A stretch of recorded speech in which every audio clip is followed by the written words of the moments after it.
Good morning sir. Myself Athulya and I'm from Calicut. ഞാൻ ഈ പറഞ്ഞതിൽ എവിടെയെങ്കിലും തെറ്റുണ്ടോ? ഒരിടത്തുണ്ട് കേട്ടോ, അതുകൊണ്ടാണ് ചോദിച്ചേ. ആദ്യം പറഞ്ഞില്ലേ മൈസെൽഫ് അതുല്യ, അത് എന്തുകൊണ്ടാണ് തെറ്റാവണേ? എൻ്റെ പേരല്ലേ ഞാൻ പറയണേ, അപ്പോൾ മൈസെൽഫ് എന്ന് പറഞ്ഞാൽ എന്താ പ്രശ്നം? നമ്മളെപ്പോഴും വിചാരിക്കും ഇങ്ങനെ പറയുമ്പോൾ അത് ഭയങ്കര സ്റ്റൈലായിട്ടുള്ള നല്ല അഡ്വാൻസ്ഡ് ഇംഗ്ലീഷ് ആണെന്നൊക്കെ. പക്ഷെ അത് തെറ്റാണ് കേട്ടോ. നമ്മൾ ഒരിക്കലും നമ്മുടെ പേരിന്റെ മുമ്പിൽ മൈസെൽഫ് എന്ന് പറഞ്ഞിട്ട് നമ്മൾ എന്ത് ചെയ്യരുത്, നമ്മൾ ഇൻട്രൊഡ്യൂസ് ചെയ്യരുത്. നമ്മളൊരു ഇന്റർവ്യൂവിന് പോയാൽ അല്ലെങ്കിൽ ആദ്യമായിട്ട് ഒരാളൊക്കെ കാണുന്ന സമയത്തൊക്കെ നമ്മൾ പറയാറുണ്ട് അല്ലേ, മൈസെൽഫ് അതുല്യ അല്ലെങ്കിൽ മൈസെൽഫ് അപർണ എന്നൊക്കെ പറയാറുണ്ട്. ഓക്കെ, ഇത് ആക്ച്വലി ഭയങ്കര തെറ്റാണ്. എന്തുകൊണ്ടാണ് ഇത് തെറ്റാവണേ അറിയോ? Myself, herself, himself, themselves. Okay, ഇത് ആക്ച്വലി എവിടെ ഉപയോഗിക്കേണ്ടതെന്ന് അറിയാവോ? നമ്മൾ അതൊക്കെയാണ് ഇന്ന് ഈ വീഡിയോയിൽ നോക്കാൻ പോകുന്നത് കേട്ടോ. നമ്മൾ ഈ മൈസെൽഫ് ഫാമിലിയിലേക്ക് കടക്കുന്നതിന് മുൻപ് ഒരു കാര്യം അറിഞ്ഞിരിക്കണം. അതായത് നമ്മൾ സെന്റൻസ് പറയില്ലേ, അതിൽ വളരെ പ്രധാനപ്പെട്ട രണ്ട് ആളുകളാണ്, ഒന്ന് സബ്ജക്റ്റും ഒന്ന് ഒബ്ജക്റ്റും. ക്രിയ പിന്നെ മസ്റ്റ് ആണല്ലോ, ഒരു ആക്ഷൻ എന്തായാലും വേണമല്ലോ. അപ്പം നമ്മൾ ഉദാഹരണം പറയാണ്, ഐ കോൾഡ് ഹിം. ഓക്കെ, ഇതിലാരാ സബ്ജക്റ്റ്? അതായത് ഇത് ചെയ്യുന്ന ആരാ വിളിക്കുന്നത്? യെസ്, ഐ, ഞാനാണ് അല്ലെ. ആരെയാ വിളിക്കുന്നത് അല്ലെങ്കിൽ ആരാണ് ആ വിളി കേൾക്കുന്നത്? ഹിം, അവൻ അല്ല. അതായത് ആക്ഷൻ വന്ന് വീഴുന്ന ആള് അവനാണ്. അപ്പൊ രണ്ടുപേരായി അല്ലേ, സബ്ജക്റ്റ് ആയി ഒബ്ജക്റ്റ് ആയി. She scolded the boy. Okay, ആരാണ് ആ കുട്ടീനെ ചീത്ത വിളിച്ചത് അല്ലെങ്കിൽ ശകാരിച്ചത്? ഷീ, അവള് അല്ലെ. ആ ശകാരം കേട്ടതാരാ? അത് അനുഭവിച്ച ആളാരാ? കിട്ടിയ ആളാരാ? ദ ബോയ്, ആൺകുട്ടി അല്ലെ. അപ്പോ അവളാണ് ഇതിലെ സബ്ജക്റ്റ് ആൻഡ് റിസീവർ ആരാണ്? ആ ആക്ഷൻ റിസീവ് ചെയ്തത് ആരാണ്? The boy. ഈ സെന്റൻസിന്റെ ഒരു പ്രത്യേകത എന്താണ്? സബ്ജക്റ്റും ഒബ്ജക്റ്റും വെവ്വേറെ ആളുകളാണ്, അല്ലെങ്കിൽ വെവ്വേറെ ഒബ്ജക്ട്സ് ആയിരിക്കാം, സാധനങ്ങളായിരിക്കാം അല്ലെ ആളുകളായിരിക്കാം. ഓക്കെ, ഇവിടെ നമ്മളിപ്പോ പറഞ്ഞ സെന്റൻസ് എടുത്ത് നോക്കുമ്പോൾ ഇവിടെ സബ്ജക്റ്റ് അവളാണ് ആൻഡ് ഒബ്ജക്റ്റ് ആരാണ്? ആ ബോയ്. അതായത് രണ്ടുപേരും വ്യത്യസ്തരാണ്, രണ്ടാളുകളാണ്. The dog beat Riya. Okay, ആ പട്ടി റിയയെ കടിച്ചു. ഇതിൽ ആരാണ് ഇത് ചെയ്യുന്ന ആള്? യെസ്, പട്ടിയാണ്. ആൻഡ് ആർക്കാണ് ഈ ഒരു ഇത് അനുഭവിക്കേണ്ടി വന്നത്, ഈ ആക്ഷൻ റിസീവ് ചെയ്യേണ്ടി വന്നത്? റിയയ്ക്കാണ് അല്ലെ. അതായത് രണ്ടുപേരാണ് അല്ലെ, രണ്ട് വെവ്വേറെ ആളുകളാണ് ഈ സബ്ജക്റ്റും ഒബ്ജക്റ്റും ഈ സെന്റൻസിൽ വന്നേക്കുന്നത് അല്ലെ. എന്നാൽ ഇനി ശ്രദ്ധിക്കുക, അതായത് ചില സാഹചര്യങ്ങളിൽ ഒരു മാജിക് സംഭവിക്കും. അതായത് ഈ സബ്ജക്റ്റും ഒബ്ജക്റ്റും ഒരേ ആളായിരിക്കും. എന്താണ്? സബ്ജക്റ്റും ഒബ്ജക്റ്റും ഒരേ ആളായിരിക്കും. വ്യക്തമായിട്ട് പറഞ്ഞാല് ആ ഒരു ആക്ഷൻ ചെയ്യുന്ന ആളും ആ ആക്ഷൻ അനുഭവിക്കുന്ന ആളും റിസീവ് ചെയ്യുന്ന ആളും ഒരാൾ തന്നെയായിരിക്കും. അതായത് നമ്മൾ ചെയ്യുന്ന ആക്ഷൻ എന്തോ ആവട്ടെ, അത് പുറത്തേക്ക് എങ്ങും പോകാതെ നമ്മുടെ തലയിലോട്ട് തന്നെ തിരിച്ചു വരിക, നമ്മളിലേക്ക് തന്നെ റിഫ്ലക്ട് ചെയ്തിട്ട് വരിക. അതിനെയാണ് നമ്മൾ റിഫ്ലെക്സീവ് പ്രൊനൗൺ എന്ന് പറയുന്നത്. എന്താണ് റിഫ്ലെക്സീവ് പ്രൊനൗൺ? ഞാൻ തന്നെ, സ്വയം എന്ന് പറയാറില്ലേ? അതായത് അത് നമ്മളിപ്പോ ഒരു കണ്ണാടി നോക്കുകയാണ്, കണ്ണാടി നോക്കുമ്പോൾ നമ്മൾ നമ്മുടെ പ്രതിബിംബമാണ് എന്ത് ചെയ്യുന്നത്, കാണുന്നത് അല്ലെ. നമ്മൾ വേറെ ഒരു ഒബ്ജക്റ്റിനെ അല്ലല്ലോ, അല്ലെങ്കിൽ വേറെ ഒരു ഒബ്ജക്റ്റ് അല്ലല്ലോ ആ കാഴ്ച എടുക്കുന്നത്, നമ്മൾ തന്നെയാണ് അല്ലെ. ഓരോരുത്തരുടെയും റിഫ്ലെക്സീവ് പ്രൊനൗൺ എന്താണെന്ന് നമുക്ക് നോക്കാം. ഐ ആണെങ്കിൽ, ഞാനാണെങ്കിൽ ഐ മൈസെൽഫ് എന്ന് പറഞ്ഞേ, ഐ മൈസെൽഫ്. ഒന്നുകൂടെ, ഐ മൈസെൽഫ്. യു ആണെങ്കിലോ, യുവർ സെൽഫ്. പക്ഷേ ചില സാഹചര്യങ്ങളിൽ അത് യുവർ സെൽസ് ആവാറുണ്ട്, SELVES ആവാറുണ്ട്.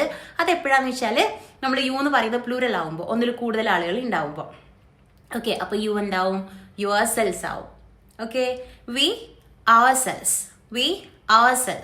ഒന്നുകൂടെ പറഞ്ഞേ, V our selves. They themselves. അതൊക്കെ SELVES ആട്ടോ വരെ, അതൊക്കെ ഒന്നിൽ കൂടുതൽ ആളുകളാണല്ലോ. Okay, they themselves.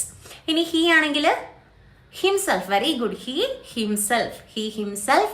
And she ആണെങ്കിൽ ഹെർസെൽഫ്. ഇനി ഇറ്റ് ആണെങ്കിലോ ഇറ്റ്സെൽഫ്. ഇനി നമുക്ക് എക്സാമ്പിൾസ് നോക്കാം. ഇപ്പൊ നമ്മൾ അടുക്കളയിൽ എന്തെങ്കിലും കട്ട് ചെയ്തുകൊണ്ടിരിക്കുകയാണ്. അപ്പം ശ്രദ്ധ മാറിയിട്ട് നമ്മുടെ കൈ ഒന്ന് മുറിഞ്ഞു, കത്തി കൊണ്ട് മുറിഞ്ഞു. നമ്മൾ പറയും, I cut myself with a knife.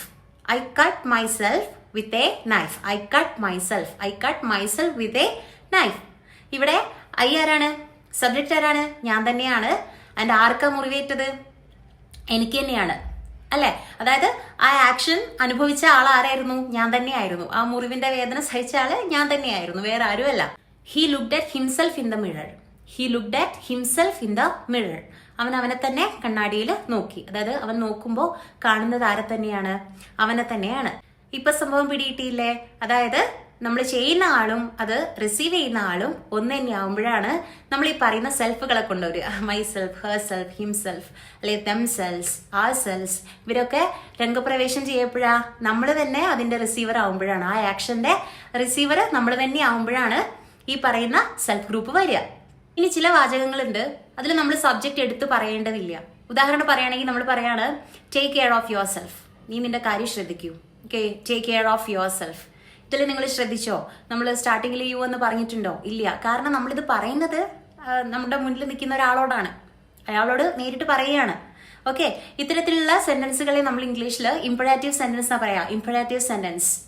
Okay, ഇതൊന്നെങ്കിൽ നമ്മൾ ഒരാൾക്ക് അഡ്വൈസ് കൊടുക്കാൻ, അല്ലെ എൻ്റെ ഓർഡർ കൊടുക്കാൻ, കമാൻഡ് കൊടുക്കാൻ, എൻ്റെ റിക്വസ്റ്റ് നമുക്ക് ചെയ്യാനൊക്കെയാണ് നമ്മൾ ഈ ഒരു എന്താ പറയുക sentence, type of sentence use ചെയ്യുക. ഇതിൽ അതുകൊണ്ട് തന്നെ നമുക്ക് ഡയറക്റ്റ് ആയിട്ട് നമുക്ക് ഈ യുവിനെ കാണാൻ പറ്റില്ല. കാരണം നമ്മളിത് കൊടുക്കുന്നത് നേരിട്ടാണ്. ഇപ്പൊ റിക്വസ്റ്റ് ആണെങ്കിലും ഓർഡർ ആണെങ്കിലും ഒക്കെ നമ്മൾ അവരടുത്ത് നേരിട്ടാണ് കൊടുക്കുന്നത്. നമ്മുടെ മുന്നിലാണല്ലോ അയാൾ നിൽക്കുന്നത്. സോ അവിടെ വീണ്ടും യു എന്നെടുത്ത് പറയേണ്ട ആവശ്യം വരുന്നില്ല. അതുകൊണ്ടാണ് take care of your self എന്ന് വന്നത്. അവിടെ യുവർ സെൽഫ് റിഫ്ലെക്സീവ് പ്രൊനൗൺ വന്നു. അപ്പൊ കൺഫ്യൂഷൻ വന്നേക്കും അങ്ങനെ കാണുമ്പോൾ. അതുകൊണ്ടാണ് ഞാൻ ഇതുകൂടെ ആഡ് ചെയ്തത് കേട്ടോ. ഇവിടെ ഇപ്പം നമ്മൾ കാണുന്നില്ലല്ലോ, സബ്ജക്റ്റിനെ ഡയറക്റ്റ് കാണുന്നില്ലല്ലോ, പിന്നെ എങ്ങനെ ഇവിടെ യുവർ സെൽഫ് വന്നത് അല്ലെ യുവർ സെൽസ് വന്നത് എന്ന് മനസ്സിലായല്ലോ. അപ്പൊ ഇത്തരത്തിലുള്ള സെന്റൻസുകളിൽ ഞാൻ പറഞ്ഞു ഓർഡർ അല്ലെങ്കിൽ റിക്വസ്റ്റ്, അഡ്വൈസ്, ഇങ്ങനെയൊക്കെ വരുന്ന സാഹചര്യങ്ങളിൽ നമുക്ക് ഈ സബ്ജക്റ്റിന് എന്ത് ചെയ്യാൻ പറ്റില്ല, നമുക്ക് ഡയറക്റ്റ് ആയിട്ട് എടുത്ത് പറയേണ്ട ആവശ്യമില്ല. കാരണം നമ്മുടെ കൺമുന്നിൽ നിൽക്കുന്ന ആളോടാണ് നമ്മളിത് പറയുന്നത്. നമ്മുടെ വീട്ടിൽ ഗസ്റ്റ് ഒക്കെ വന്നു കഴിഞ്ഞാൽ നമ്മൾ പറയാറുണ്ട് മടിക്കണ്ടായിട്ടോ എടുത്ത് കഴിച്ചോളൂ എന്ന് പറയാറുണ്ട് അല്ലെ. അവരോട് തന്നെ പറയാണ് നിങ്ങൾക്ക് വേണ്ടത് എന്താ വെച്ചാൽ എടുത്ത് കഴിച്ചോളൂ. നമ്മൾ പറയും please help your self, please help your self, നിങ്ങൾക്ക് വേണ്ടത് എന്താ വെച്ചാൽ എടുത്ത് കഴിച്ചോളൂ, പ്ലീസ് ഹെൽപ്പ് യുവർ സെൽഫ്. ശ്രദ്ധിച്ചില്ലേ അവിടെ കണ്ടോ നിങ്ങൾ, നമ്മൾ യു എന്ന് വീണ്ടും പറഞ്ഞിട്ടില്ല. നമ്മൾ അവരോട് എന്താണ് റിക്വസ്റ്റ് ചെയ്യാണ് അല്ലെ, താങ്കൾക്ക് വേണ്ടത് എന്താണെന്ന് വെച്ചാൽ എടുത്ത് കഴിച്ചോളൂ, ദയവായി കഴിച്ചോളൂ. അപ്പോൾ അവിടെ വീണ്ടും നമ്മൾ സബ്ജക്റ്റിനെ എടുത്ത് പറയേണ്ട ആവശ്യം വരുന്നില്ല. ഇനി ക്ലാസ്സിൽ ബഹളം വെച്ചുകൊണ്ടിരിക്കുന്ന ഒരു കൂട്ടം കുട്ടികളോട് ടീച്ചേഴ്സ് പറയാറുണ്ട് ബിഹേവ് യുവർ സെൽസ്, മര്യാദയ്ക്ക് പെരുമാറണം, ബിഹേവ് യുവർ സെൽസ്. കണ്ടില്ലേ അവിടെയും നമ്മൾ യുവിനെ എടുത്ത് പറഞ്ഞിട്ടില്ല, നമ്മൾ നേരിട്ട് പറയാണ്. അപ്പൊ അതിന്റെ അർത്ഥം അവിടെ യു ഓൾറെഡി ഉണ്ട്. Okay, behave your cells. Okay, ഒന്നിൽ കൂടുതലായതുകൊണ്ടാണ് നമ്മൾ യുവർ സെൽസ് എന്ന് പറഞ്ഞത്. അപ്പൊ നമ്മൾ നേരിട്ട് ഒരാളോട് സംസാരിക്കുമ്പോൾ റിക്വസ്റ്റ് ചെയ്യാനോ അല്ലെങ്കിൽ ഒരു ഓർഡർ കൊടുക്കാനോ ഒക്കെ ആണെങ്കിൽ അവിടെ യു എൻ എ ആയിരിക്കും അധികം സബ്ജക്റ്റ് വരുന്നത്. കാരണം നമ്മൾ നേരിട്ടാണ് അത് ഹാൻഡിൽ ചെയ്യുന്നത്, പറയുന്നത്. ഓക്കെ, അതുകൊണ്ട് തന്നെ ആ സെന്റൻസിന്റെ അവസാനം യുവർ സെൽഫ് എന്ന് നമുക്ക് കാണാം, അല്ലെങ്കിൽ യുവർ സെൽസ് എന്ന് കാണാം. അതുപോലെ ചില വാചകങ്ങൾ ലെറ്റിൽ സ്റ്റാർട്ട് ചെയ്യാറുണ്ട്. അപ്പൊ അത്തരത്തിൽ ലെറ്റ് വെച്ച് തുടങ്ങുന്ന സെന്റൻസുകളിൽ നമുക്ക് മറ്റു പ്രൊനൗൺസിനെ കാണാനായിട്ട് പറ്റും. ഓക്കെ, അതായത് ഇപ്പം let she do it herself, അത് അവളെ തന്നെ ചെയ്യട്ടെ. Let she do it herself, let she do it herself. കണ്ടില്ലേ, let she do it herself. അപ്പൊ ലെറ്റ് വരുമ്പോൾ പ്രൊനൗൺസ് മാറാട്ടോ. അപ്പൊ നമ്മൾ പറഞ്ഞു ഇംപെറാറ്റീവ് സെന്റൻസിൽ നമ്മൾ കാണുക യുവർ സെൽഫ് അല്ലെങ്കിൽ യുവർ സെൽഫ്സ് ഒക്കെയാണ്. ഓക്കെ, പക്ഷേ ഈ ലെറ്റ് വെച്ച് തുടങ്ങുന്ന വാചകങ്ങളിൽ, ഈ ലെറ്റ് വെച്ച് തുടങ്ങുന്ന വാചകങ്ങളും ഇംപെറാറ്റീവ് സെന്റൻസ് ആണ് കേട്ടോ. കാരണം നമ്മൾ എന്തെങ്കിലും ഒരു നിർദ്ദേശമായിരിക്കും അത്, അല്ലെ ഒരാളെ ചെയ്യാൻ അനുവദിക്കൂ എന്നൊക്കെ നമ്മൾ പറയാറുണ്ട് അല്ലെ, അതൊരു ഇംപെറാറ്റീവ് സെന്റൻസ് ആണ്. ഇവിടെ നമുക്ക് മറ്റു പ്രൊനൗൺസിനെ കാണാനായിട്ട് കഴിയും. നമ്മൾ പറയാണ് അവർ തന്നെ ആ പ്രൊജക്ട് ചെയ്യട്ടെ, അവർ തന്നെ ആ പ്രൊജക്ട് ചെയ്യട്ടെ. Let them do the project themselves, let them do the project themselves. ശ്രദ്ധിച്ചോ, ലെറ്റിന്റെ കൂടെ ദംസെൽസ് വന്നേക്കണേ അവസാനം. Let them do the project themselves. Imperative sentence ആണെന്ന് കരുതിയിട്ട് എപ്പോഴും യുവർ സെൽഫ് അല്ലെങ്കിൽ യുവർ സെൽസ് തന്നെ വരണം എന്നില്ല. ലെറ്റിൽ തുടങ്ങുന്ന സെന്റൻസുകളിൽ നമുക്കിങ്ങനെ മാറിയും മറിഞ്ഞും ഒക്കെ വരാം. ഓക്കെ, അങ്ങനെയെങ്കിൽ നീ നിന്റെ കാര്യം ശ്രദ്ധിക്കുക കേട്ടോ. എന്നെങ്ങനെയാ പറയാ നമ്മള്, take care of your self. Very good, take care of your self, take care of your self. അതുപോലെ ഒരു ഇംപെറാറ്റീവ് സെന്റൻസ് ആണ് സ്വയം വിശ്വസിക്കൂ, നീ നിന്നിൽ തന്നെ വിശ്വസിക്കൂ. നമ്മൾ എങ്ങനെയാ പറയാറ്, believe in your self, believe in your self. കണ്ടോ അവിടെ ഫ്രണ്ടിൽ യു വന്നില്ല, കാരണം നമ്മളത് നേരിട്ട് പറയുകയാണ് അല്ലെ, അവരുടെ അടുത്ത് പറയുകയാണ്. സോ അത് ബിലീവ് ഇൻ യുവർ സെൽഫ്. ഇനി ഇത് യൂസ് ചെയ്യുന്ന വേറൊരു സാഹചര്യം ഉണ്ട്. അതായത് നമ്മൾ പറയാറില്ലേ ഇത് ഞാൻ സ്വയം തന്നെയാ ചെയ്തത്. നമ്മൾ ഇതിനു മുൻപൊരു വീഡിയോയില് നമ്മൾ എംഫാറ്റിക് ഡൂനെയും ഡസിനെയും പറ്റി പറഞ്ഞിരുന്നു. അതുപോലെ തന്നെയാ എംഫാറ്റിക് പ്രൊനൗൺ എന്നാ ഇതിന് പറയുന്നത്. Okay, emphatic pronoun. ഇതിന്റെ പ്രത്യേകത എന്താണ്, നമ്മൾ പറയാറില്ലേ ഇത് ഞാൻ തന്നെയാ ചെയ്തത്, അല്ലെ ഇത് അവള് തന്നെയാ പറഞ്ഞത്. അപ്പം അത് ഒരു സ്ട്രെസ് കൊടുക്കാൻ, ഒരു എംഫസിസ് കൊടുക്കാൻ വേണ്ടിയിട്ട്. അപ്പൊ അതിനാണ് നമ്മൾ ഈ എംഫാറ്റിക് പ്രൊനൗൺ യൂസ് ചെയ്യുന്നത്. നമുക്ക് എക്സാമ്പിൾസ് നോക്കാം.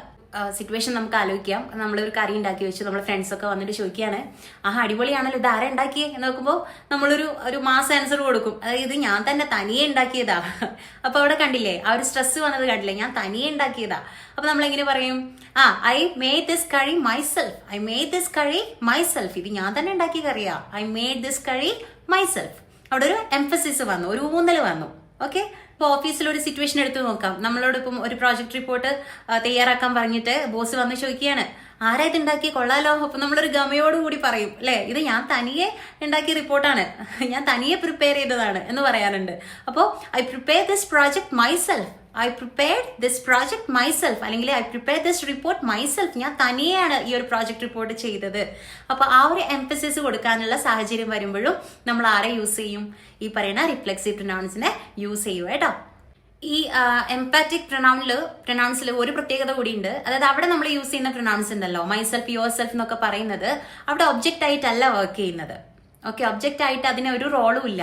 അവിടെ ശരിക്കും ഒരു ഊന്നൽ കൊടുക്കാൻ വേണ്ടിയിട്ടാണ് നമ്മൾ ഈ എംഫാറ്റിക് പ്രൊനൗൺസിനെ യൂസ് ചെയ്യുന്നത്. അതായത് അതൊന്ന് ഊന്നി പറയാൻ വേണ്ടിയിട്ട് മാത്രം.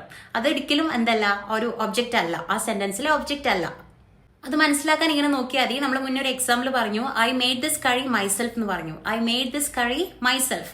അതൊന്ന് നിങ്ങൾ ആ മൈസെൽഫ് ഒന്ന് കട്ട് ചെയ്ത് നോക്കിയേ, നമുക്ക് പൂർണ്ണമായിട്ടുള്ള ഒരു സെന്റൻസ് തന്നെ കിട്ടും, അർത്ഥം പൂർണ്ണമായിട്ടുള്ളൊരു സെന്റൻസ് തന്നെ നമുക്ക് കിട്ടും. I made this curry myself. So myself cut ചെയ്യുമ്പോൾ ഐ മേഡ് ദിസ് കറി, ഞാൻ ഈ കറി ഉണ്ടാക്കി, അതിനൊരു കംപ്ലീറ്റ് മീനിങ് ഇല്ലേ. പക്ഷെ നിങ്ങൾ റിഫ്ലെക്സീവ് പ്രൊനൗൺ എടുത്തു നോക്കിയേ, നമ്മൾ ആദ്യം പറഞ്ഞ പോലെ I cut myself, I cut myself. അതിന് നിങ്ങൾ മൈസെൽഫ് എടുത്ത് മാറ്റി നോക്കിയേ, സെന്റൻസ് കംപ്ലീറ്റ് ആയിട്ട് കിട്ടുന്നുണ്ടോ, ഒരു മീനിങ് ഫുൾ സെന്റൻസ് കിട്ടുന്നുണ്ടോ? ഐ കട്ട് മൈസെൽഫ് എന്ന് മൈസെൽഫ് പോകുമ്പോൾ ഐ കട്ട് എന്നായി, ഐ കട്ട്, ഐ കട്ട്. എന്താ കട്ട് ചെയ്തേ അറിയില്ല അല്ലേ, സെന്റൻസ് എന്തല്ല, കംപ്ലീറ്റ് അല്ല. അപ്പോൾ അത് റിഫ്ലെക്സീവ് പ്രൊനൗൺ ആണോ അല്ലെങ്കിൽ എംപാറ്റിക് പ്രൊനൗൺ ആണോ എന്ന് മനസ്സിലാക്കാനുള്ള എളുപ്പ വഴി എന്താന്ന് വെച്ചാൽ, ആ സെന്റൻസിൽ നിന്ന് നമ്മൾ ഈ റിഫ്ലെക്സീവ് പ്രൊനൗണിനെ എടുത്ത് മാറ്റിയാൽ മതി. ഇത് മൈസെൽഫോ യുവർ സെൽഫോ എന്താന്ന് വെച്ചാൽ അതെടുത്ത് മാറ്റി നോക്കിയാൽ മതി. അതെടുത്ത് മാറ്റിയിട്ടും വൃത്തിയായിട്ട് മീനിങ് ഫുൾ ആയിട്ട് ഒരു സെന്റൻസ് കിട്ടുകയാണെങ്കിൽ അതാണ് എംഫാറ്റിക് പ്രൊനൗൺ. ഓക്കെ, അവിടെ നമ്മൾ ഈ മൈസെൽഫിനെയും യുവർ സെൽഫിനെയും ഒക്കെ ചേർക്കുന്നത് ഒരു ഗമ കാണിക്കാനാ, ഞാൻ തന്നെയാണ് ചെയ്തതെന്നുള്ള ഒരു ഉറപ്പ് കാണിക്കാൻ വേണ്ടിയിട്ടാണ്. അല്ലാതെ അവർക്ക് വലിയ റോൾ അവിടെ ഇല്ല, അതായത് ഒബ്ജക്റ്റ് ആയിട്ട് അവിടെ ഒരു റോൾ ഇല്ല. അതേ സ്ഥാനത്ത് റിഫ്ലെക്സീവ് പ്രൊനൗണിലേക്ക് നമ്മൾ പോകുമ്പോൾ നമ്മൾ ഈ പറഞ്ഞ പോലെ ഐ കട്ട് മൈസെൽഫ്, മൈസെൽഫിനെ എടുത്ത് മാറ്റുമ്പോൾ എന്തായി, ഐ കട്ട്. കംപ്ലീറ്റ് ആവുന്നില്ല സെന്റൻസ്. അവരെ എടുത്ത് മാറ്റിയാൽ പിന്നെ അവിടെ ഇല്ലല്ലോ, അവിടെ ഒരു മീനിങ് ഇല്ലല്ലോ. എനിക്കാണ് മുറിവേറ്റെന്ന് പറയണമെങ്കിൽ എനിക്ക് നിങ്ങളോട് പറയണം എനിക്കാ മുറിവേറ്റത്. അപ്പോൾ ഈ മൈസെൽഫിനെ ഞാൻ എടുത്തു മാറ്റിക്കഴിഞ്ഞാൽ ഞാനത് എങ്ങനെ പറയും എനിക്കാണെന്ന്? മനസ്സിലായില്ലേ? അപ്പൊ ഈസിയായി ഓർത്ത് വെക്കാൻ ഞാൻ പറഞ്ഞുതരാം. ഒരു ജാടയ്ക്ക് നമ്മൾ യൂസ് ചെയ്യുന്നതാണ് ഈ എംഫാറ്റിക് പ്രൊനൗൺസിനെ. അതായത് അവിടെ ഓൾറെഡി മീനിങ് കറക്റ്റ്, അതായത് മീനിങ് ഫുൾ ആയിരിക്കും സെന്റൻസ്, പക്ഷെ ഒരു ജാട കാണിക്കാൻ, ഞാനാ ഇത് ചെയ്തേ അല്ല അവനാ ഇത് ചെയ്തതെന്ന് കാണിക്കാൻ വേണ്ടിയിട്ടാണ് നമ്മൾ എംഫാറ്റിക് പ്രൊനൗൺസ് യൂസ് ചെയ്യുന്നത്. പക്ഷെ റിഫ്ലെക്സീവ് പ്രൊനൗണില് അതില്ലാതെ പറ്റില്ല. അത് പോയി കഴിഞ്ഞാൽ പിന്നെ സെന്റൻസേ ഇല്ല. അങ്ങനെയാണെങ്കിൽ പറഞ്ഞേ, ഞാൻ തനിയെയാണ് ഈ ബിരിയാണി ഉണ്ടാക്കിയത്. എങ്ങനെ പറയും, ഞാൻ തനിയെയാണ് ഈ ബിരിയാണി ഉണ്ടാക്കിയത്. I made this biryani myself, I made this biryani myself. എന്താണ്, I made this biryani myself. അത് ഏത് പ്രൊനൗണോ? Yes, very good. ഏതാണ്? എംപാറ്റിക് പ്രൊനൗൺ ആണ് അല്ലേ. നമുക്കൊരു ഉറപ്പെടുത്ത് കാണിക്കാൻ വേണ്ടിയിട്ടാണ് I made this biryani myself. കാരണം എന്താ, നമ്മൾ അതൊന്ന് മൈസെൽഫ് എടുത്ത് മാറ്റിയാലും സെന്റൻസ് മീനിങ് ഫുൾ ആയിരിക്കും. ഐ മെയ്ഡ് ദിസ് ബിരിയാണി, ഞാൻ ബിരിയാണി ഉണ്ടാക്കി. മനസ്സിലായില്ലേ? അവിടെ ഒരു ജാടയ്ക്ക് ഫിറ്റ് ചെയ്തതാണ് ആരെ, മൈസെൽഫിനെ. അതാണ് നമ്മുടെ എംപാറ്റിക് പ്രൊനൗണിന്റെ പ്രത്യേകത കേട്ടോ. അവൻ തനിയെയാണ് ആ കാറ് കഴുകിയത്. എങ്ങനെ പറയും, അവൻ തനിയെയാണ് ആ കാറ് കഴുകിയത്. He wash the car himself. Very good. He wash the car himself. ഒന്നുകൂടെ, he wash the car himself.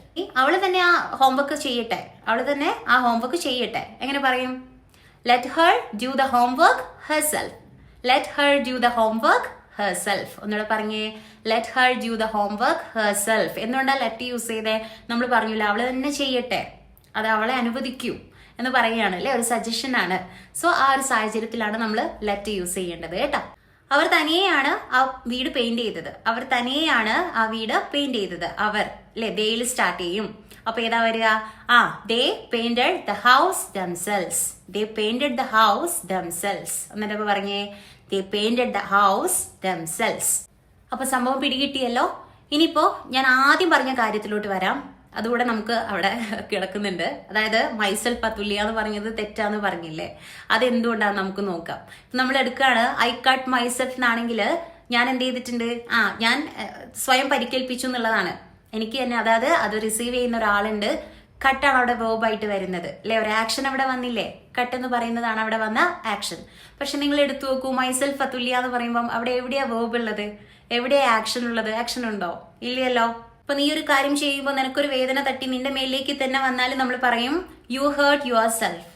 നിനക്ക് തന്നെ, നീ തന്നെ നിന്നെ പരിക്കേൽപ്പിച്ചു, യു ഹേർട്ട് യുവർ സെൽഫ്. കണ്ടില്ലേ, ഹേർട്ട് അതൊരു ക്രിയയാണ്, ആക്ഷൻ ആണ്. അവിടെ വേർബ് മസ്റ്റ് ആയിട്ട് ഉണ്ട് അല്ലേ, നമ്മൾ കണ്ടു വേർബ് ഉണ്ട് അവിടെ അല്ലെ. പക്ഷേ നമ്മളൊരു പേര് പറയുമ്പോൾ അവിടെ ഒരു ആക്ഷനും നടക്കുന്നില്ല, ഒരു ആക്ഷനും ഇല്ല അവിടെ. നമ്മളൊരു വിവരം മാത്രമാണ് കൊടുക്കുന്നത്, എൻ്റെ പേര് ഇതാണ് എന്നുള്ളൊരു വിവരം മാത്രമാണ് നമ്മൾ കൊടുക്കുന്നത്, അവിടെ ആക്ഷൻ ഇല്ല. അതുകൊണ്ട് തന്നെ നമുക്ക് അത്തരം സാഹചര്യങ്ങളിൽ എന്ത് ചെയ്യാൻ പറ്റില്ല, മൈസെൽഫ് അതുല്യ അല്ലെങ്കിൽ യുവർ സെൽഫ് അഞ്ജലി എന്നൊന്നും പറയാൻ പറ്റില്ല. അപ്പൊ നമ്മളെ പരിചയപ്പെടുത്താൻ ഏറ്റവും നല്ല ഓപ്ഷൻ എന്താ, ഒന്നുകിൽ ഐ എം അതുല്യ അല്ലെങ്കിൽ മൈ നെയിം ഇസ് അതുല്യ എന്ന് പറയാം. ഓക്കെ, ഈ മൈസെൽഫ് ഇനി ചേർക്കരുത് കേട്ടോ. അപ്പോൾ കുറഞ്ഞത് ഒരു 5 സെന്റൻസ് എങ്കിലും നിങ്ങൾ ഈ റിഫ്ലെക്സീവ് പ്രൊനൗൺസ് ഒക്കെ വെച്ചിട്ട് ഒന്ന് ഉണ്ടാക്കി നോക്കിയേ.